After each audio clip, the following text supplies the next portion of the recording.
Hi, this is Matt Yetter with Sherlock Home Inspections. Phone number is 971-212-7481. Website address is yourinspectionneeds.com. Today's date is Tuesday, July 31st, 2018. The address we're inspecting today is 19266 Reddaway Avenue, Oregon City, Oregon, 97045. We are about to perform a video inspection of the property's main sewer line through the front yard exterior clean out. The equipment being used today is the ViewTech self-leveling HD color video inspection camera. It is one of the best cameras on the market today.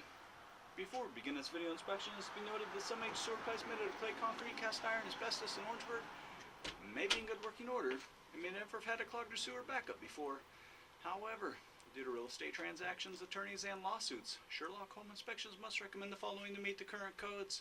All sewer pipes should be watertight, made out of cast iron ABS 3034 or HD PE pipe with all appropriate fittings and couplers.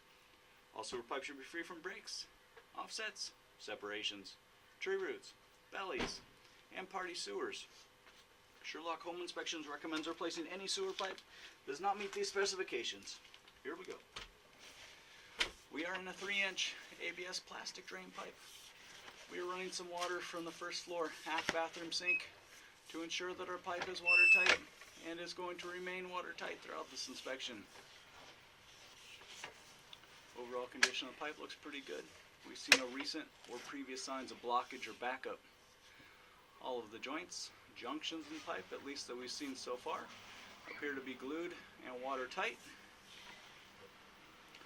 And also, after 10 feet, we're pretty much impressed with the pitch in the pipe. So we have a pretty nice, strong downhill flow. So we get to have gravity work with us as opposed to against us, pushing everything away real strongly. So right around 13 feet away from the clean out here, we're going to dive straight down into the ground. So we're going to get deep here. We're going to go straight down into the ground. Leave some water dumping on our head for a little bit until we level out.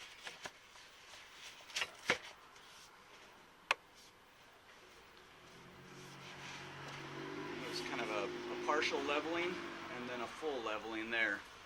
Now we're going to transition from the 3-inch ABS to a 4-inch 3034. This would be the private builder's material, and this will be meeting the city branch pipe material. It's not uncommon in these pipes to have a little bit of standing water, so we're seeing a little bit of typical standing water there. And basically what's happening is the private builder's material did not speak real cleanly, real crisply to the city branch pipe material. Overall looks fine. It's not causing any problems, but just a little bit of typical standing water. So kind of the perfect storm here. We're pulling out of a straight down dive. It's a little bit tricky for the drain technicians to keep a pitch in the pipe when you're pulling out of that dive. And then also this transition, which historically speaking always has a little bit of standing water there too. So kind of the typical areas of standing water that we'd be expecting, but doesn't really appear to be causing any problems. Now we are in a larger 3034 pipe. This is city branch piping material. Even though this is a city pipe, this is still all technically buyer-owner responsibility.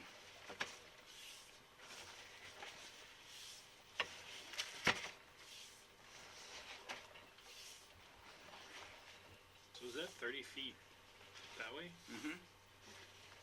Are we still in the property? We're out in the roadway. Usually that 3034 pipe transition is somewhere in the neighborhood of the sidewalks. And now we've been in it for about 6 or 8 feet, something like that. So we are out into the roadway. Okay. It's not just a straight shot though, because of we did dive straight down for a while. Right. Yeah, but we should be out in the roadway.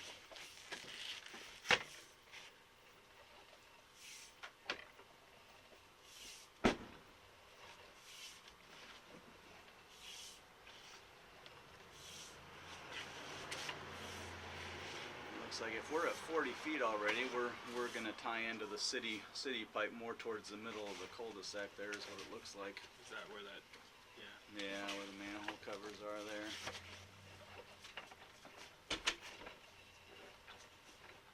There's 50 feet.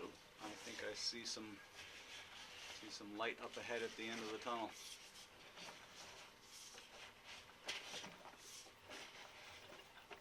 We're going to drop right in on top of it. So this is dropping in right on top of the city sewer pipe. This is the large lateral pipe running down the middle of the road. This is the pipe that the homes in the neighborhood, at least the homes on the street, are tying into. We started in a 3-inch ABS, we transitioned to a 4-inch 30-34, and then we entered this. This will be the end officially of buyer-owner responsibility 52 feet away from the house. The overall condition of the pipe appears to be in pretty good working condition today and passes inspection. I'm going to turn off the microphone for the fullback, but keep the camera rolling for a second, look at everything. So again, ABS to 30-34 to the city sewer at 52 feet. And again, our sewer pipe looks good and passes inspection. And because of those typical areas, you know, there's about 4 inches of standing water pulling out a straight down dive, and then there's about 4 inches of standing water at the transition to 30-34. And like I said, those are really typical areas where we would see a little bit of standing water, where it's not uncommon to see a little bit of standing water. Just strictly as precaution, it would be advised to perform a sewer scope every 5 years or so, just to monitor. And what we're looking for in 5 years from now is that 4 to 8 inches of standing water is not 4 to 8 feet of standing water, anything like that. But again, you're coming out of a straight down dive into the ground. The chances of that backing straight up and fighting gravity the whole way, not very good. So again, overall condition of the pipe looks very good and passes inspection.